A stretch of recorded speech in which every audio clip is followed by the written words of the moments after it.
Glória a Deus, louvado seja o nome do Senhor.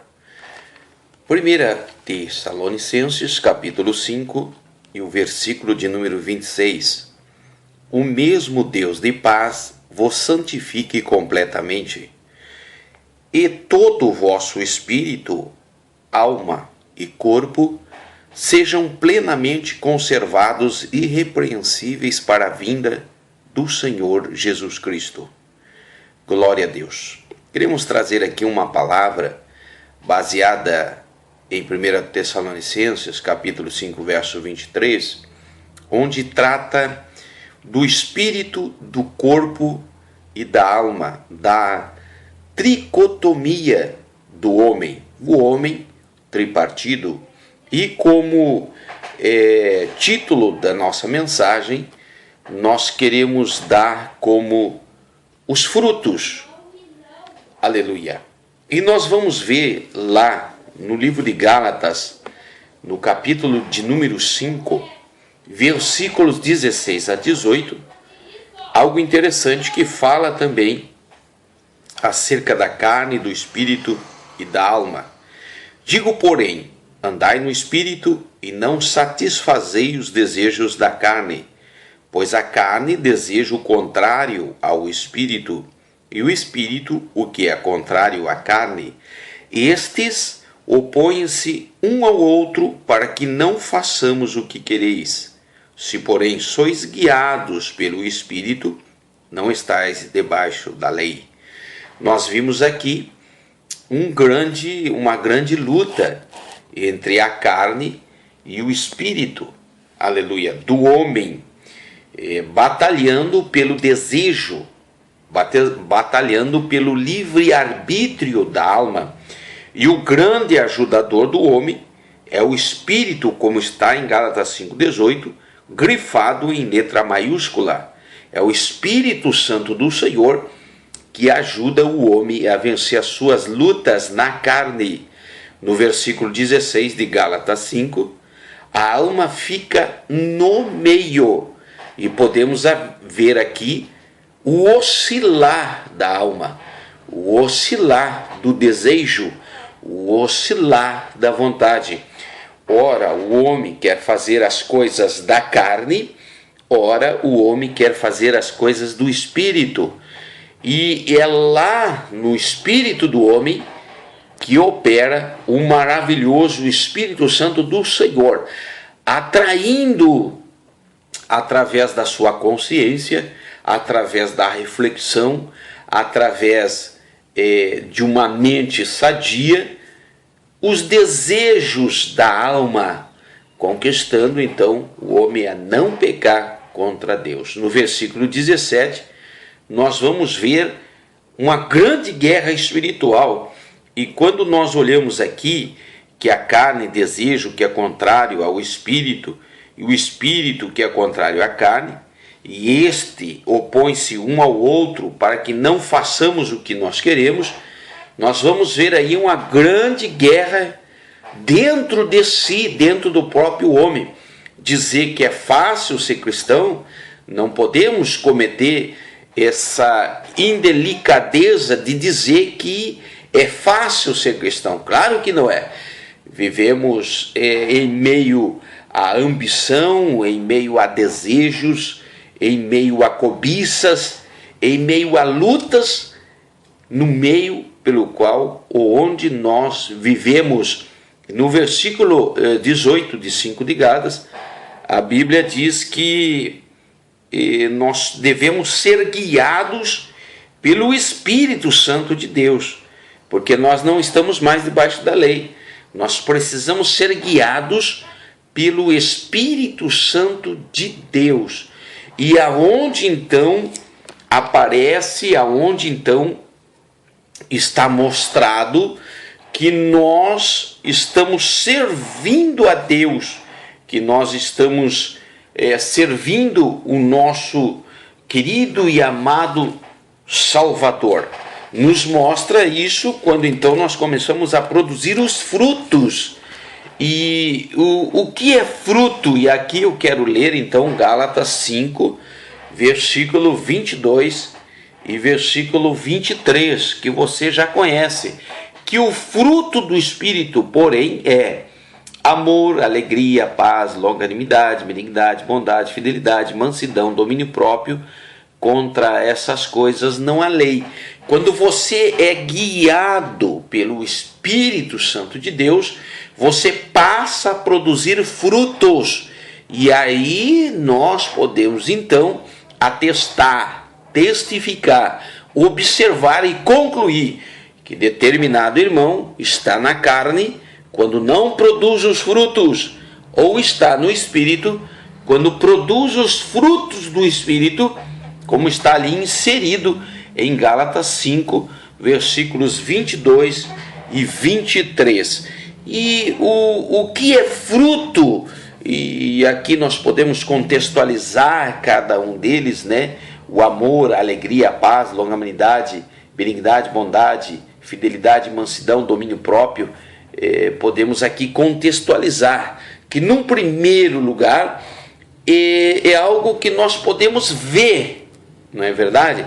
Quando alguém está produzindo fruto, nós podemos ver e podemos até imaginar aqui uma árvore frutífera, uma laranjeira, um pessegueiro, e partindo desse exemplo nós podemos testificar 7 coisas. A primeira, que o fruto é algo que nós podemos ver, não fica escondido. Quando alguém mente, mais cedo ou mais tarde se descobre a mentira, e isso é um fruto negativo. Mas quando alguém demonstra o amor a alguém, quando alguém vai ao hospital orar por alguém, quando alguém cuida de um idoso, de uma viúva, de um órfão, nós podemos ver os frutos. E num primeiro momento, o que é fruto? É algo que nós podemos ver. Em segundo lugar, é uma extensão do seu próprio caráter. Ninguém faz aquilo que não está dentro de si. Ninguém faz. É mentira. As pessoas, elas externam, acabam por exteriorizar aquilo que está dentro de si.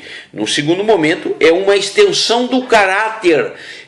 Por exemplo, nós podemos aqui falar de caráter acerca do lobo que se entrepõe entre as ovelhas e coloca lá então a capa de ovelha, e a ovelha tem que pastar. E o lobo, se quiser ficar no meio das ovelhas, vai ter que comer pasto também. Vai ter que ter o seu sono conduzido na mesma rotina das ovelhas. O lobo, ele vai ter que andar e ter cheiro de ovelha. Mas logo nós observamos que na vida do lobo, quando ele sente o cheiro do sangue de uma ovelha ferida, ele sente o cheiro, a sua natureza passa a aflorar. E quando então é uma noite de lua cheia, aquele animalzinho chamado lobo, ele não suporta aquela noite maravilhosa, ele sendo um animal noturno, e passa a uivar no meio daquelas ovelhas, demonstrando aí, e aqui eu quero contextualizar, que o lobo, ele não foge às suas raízes, ele não consegue mentir por muito tempo. E o fruto é uma extensão do caráter. Mais cedo ou mais tarde se descobrirá quais são os frutos que está sendo produzido nesse ou naquele cristão. No terceiro momento, é um reflexo do homem interior. Não adianta nós querer nos enganar. Somos o que somos interiormente. Embora alguém possa colocar uma máscara externa, alguém possa colocar uma fantasia, mais cedo ou mais tarde irá refletir o que é interiormente. E num quarto momento, é aquilo que nós realmente produzimos. O fruto é aquilo que nós realmente produzimos. E a árvore, como diz a própria palavra do Senhor, você não colhe uva na figueira e nem colhe figos na oliveira. Isso é uma realidade. Nós somos o que realmente nós produzimos. E num quinto momento, cada um produz o seu próprio fruto. Eu vou produzir os meus frutos, você vai produzir os seus frutos, e cada um, consequentemente, dentro de uma realidade do seu caráter, se tem uma vida transformada por Jesus, produzirá frutos dignos de arrependimento. E num sexto momento, o que é fruto é o resultado, é o filho, é o resultado, é a extensão, é o resultado, é a combinação de tudo aquilo que nós começamos e vimos ali o seu término. E num sétimo momento, é aquilo que foi fecundado. Isso é o fruto. Tudo isso é fruto. Muitas vezes nós temos uma amargura dentro do coração, que ela acaba por ser explorada, externada num determinado momento de angústia, num determinado momento de dificuldade, e aparece então alguma coisa que foi fecundada dentro do nosso coração, saindo para fora. Então ninguém foge daquilo que produz. E aqui nós podemos ver quem é e quem não é cristão. Aleluia! Louvado seja o nome do Senhor. E lá no versículo de número 22 do capítulo 5 de Gálatas, diz a palavra do Senhor: o fruto do Espírito, porém, é amor, alegria, paz, longanimidade, benignidade, bondade, fidelidade, mansidão, domínio próprio. Contra essas coisas não há lei. Aqui no versículo 22 traz o amor, que não é outra coisa, e aqui nós tentando definir o que seja o amor, nós podemos dizer até que é um sentimento original. E em seguida o gozo. Se trata da graça para entender as coisas, da graça para absorver as coisas, de uma atitude agradável perante as mais diversas dificuldades, de uma maneira flexível. E o fruto chamado paz, onde não há conflitos, sem perturbação, onde há um silêncio na hora da maior das perturbações. E falando de paz, temos aí o personagem de Salomão, que a Bíblia registra que Salomão foi um homem sem guerras, porque enquanto reinava, diz a palavra de Deus que Deus deu a Salomão um reino de paz ao derredor. Glória seja dado o nome do Senhor. Vemos aqui também o fruto do Espírito, a longanimidade, que significa ser bondoso, paciente. E diante da longanimidade, nós podemos exemplificar aquela fruta chamada bambu, não é verdade? A longanimidade, ela tem a ver muito com a paciência, e podemos citar o bambu ou a palmeira, como também a própria borboleta, num sentido de que nem tudo é do jeito que a gente quer, nem tudo é do jeito como a gente espera, e tudo tem o seu tempo diante do próprio Deus. Tudo tem o seu tempo determinado por Deus, para a glória dele. E muitas das vezes nós queremos colher alguma coisa antes do seu tempo. E diante da longanimidade, da paciência, nós podemos ver que o bambu, ele primeiro, ele enraiza aquela planta por muitos centímetros terra abaixo, para que depois de 5 anos, mais ou menos, comece a dar o seu fruto para cima.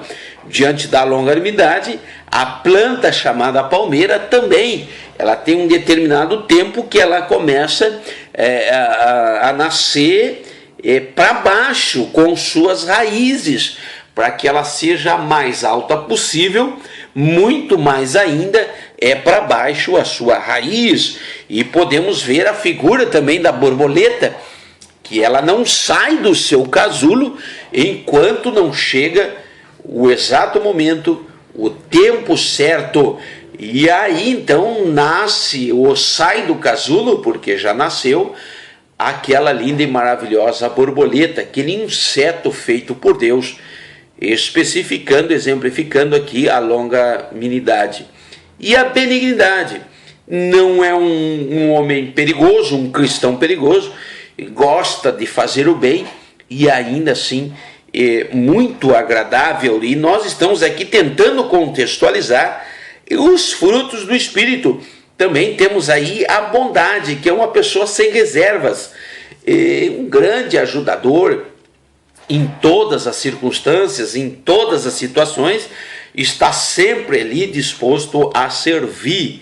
E a fidelidade, que não é outra coisa senão lealdade, ser fiel ao pastor, ser fiel à esposa, ser fiel aos filhos, ao segmento aonde está servindo a Deus, enfim. E a outro fruto seria então mansidão, aquela pessoa branda, pacífica, serena, que sempre quando alguém vem com uma notícia desastrosa ou ruim, ou uma notícia de guerra ou de confusão, ela está sempre ali trazendo uma palavra branda, pacificando de maneira serena, fazendo com que aquele celeuma se desfaça quando chega então ao seu conhecimento. Está aí a mansidão.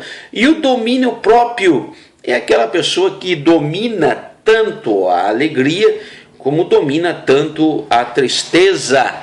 Nem alegre demais, nem triste demais. Aquela pessoa que não é exagerada, não é verdade? Em todos os sentidos se domina. E o domínio próprio nós podemos aqui contextualizar.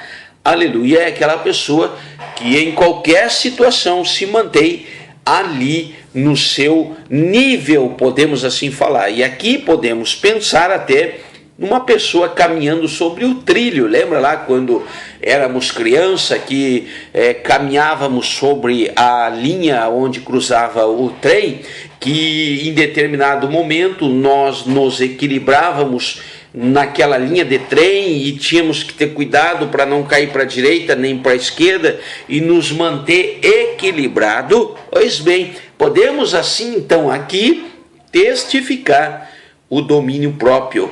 E o domínio próprio é em qualquer situação. Aleluia. E nós podemos ver aqui dois personagens diante da palavra, os frutos que nós estamos trazendo, daquele grande conflito entre o espírito e o corpo e a carne, o espírito e a carne, a alma no meio. E os frutos do Espírito, nós podemos ver muito bem aqui duas figuras, dois personagens impressionantes à luz da Bíblia, que é o Caim e o Abel. Quando nós olhamos a história de Caim e Abel na palavra de Deus, nós podemos entender que ambos, Caim e Abel, eles foram orientados, eles foram ensinados a adorar. Eles foram ensinados, aleluia, a prestar reverência a Deus, ao Deus de Adão, ao Deus de Eva. Lá no capítulo 4 de Gênesis, nós vamos entender que ambos sabiam o que era oferecer holocausto. E ambos levam a Deus o seu holocausto, a sua oferta. E nós sabemos a história de Caim e Abel, que Deus recebeu então a oferta de Abel, porque Abel andava no Espírito, produzia frutos dignos de arrependimento, e nós conhecemos a história de Abel, que o seu sangue fala até hoje, aleluia, e nós conhecemos a história de Caim, que andava na carne. Ele não viu o holocausto como algo espiritual, e então cobiçou aquilo que era de Deus, dando para Deus alguma coisa que não era perfeita, que não era agradável, que não era altruísta, enquanto Abel está no Espírito, enquanto Abel está na graça, enquanto Abel está no amor, no gozo, na paz, na longanimidade, benignidade, bondade, fidelidade, mansidão, domínio próprio, Caim está totalmente ao contrário, sendo levado pela carne. E aqui nós vimos entre esses dois irmãos um grande conflito, quando um acaba então por matar o outro. Caim mata Abel e nós conhecemos a história. Então fica aqui a palavra do Senhor, aleluia, que está no livro de 1 Tessalonicenses, capítulo número 5, verso 23, que diz: o mesmo Deus de paz vos santifique completamente. Santifique aonde? E aí a palavra de Deus vem esclarecer: vos santifique no vosso espírito, quer dizer, na sua mente, na vossa consciência, na vossa alma, quer dizer, no seu sentimento, no seu desejo, e no seu corpo, aleluia, sejam plenamente conservados e irrepreensíveis para a vinda do nosso Senhor Jesus Cristo. As três áreas da vida do homem, espírito, alma e corpo, sendo e devem estar sendo preparados para a volta de Jesus. O espírito, o corpo e a alma. Receba essa palavra aí e produza frutos dignos de arrependimento em nome de Jesus.